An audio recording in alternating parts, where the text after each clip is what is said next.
Sì, verdad, il problema di docente non autorizzati per hopi anni acaba, ultimo che non si sente conversar con nan e também non alla nos di conoscer con, por exemplo, tem docente não autorizado tra examen, examen para corso, não para corso, so para Reino holandês, examen anche da Bonaire, Aruba, etc. Che me l'immaginavo. Ma non ti un controllo, toglie, docente non autorizzato, docente non autorizzato, che tem muito mais anos de experiência na docente não autorizada em matéria que tem no porranha e permite necessário para não por vir a docente autorizado. Então, bisa dado momento eu tenho mais coisa que não candidato anos de experiência também sim. Então, esse não está sucedendo. Então, esse eigenlijk tarifa mesa na papel que nós não preocupação. Se o órgão não está autorizado, logicamente escalera também está outro.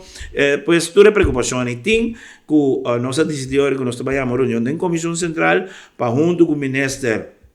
e sindicato não também, nós sinta debater para como nós podemos remediar o problema que mais pronto que possível, que tem anos, verdade, andando para nós poder remediar mais pronto que possível para nós conseguir. Para ser verdade, impossível que tem pessoa na que hopi aia den dienst, então, dado momento, nada sem versar, nada tra exame, que ora vai tomar nota tra exame, nada ilegal nada.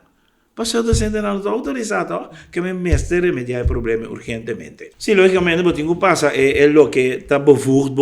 para pôr uma les diante de classe. Mas o bem, mas não tem algo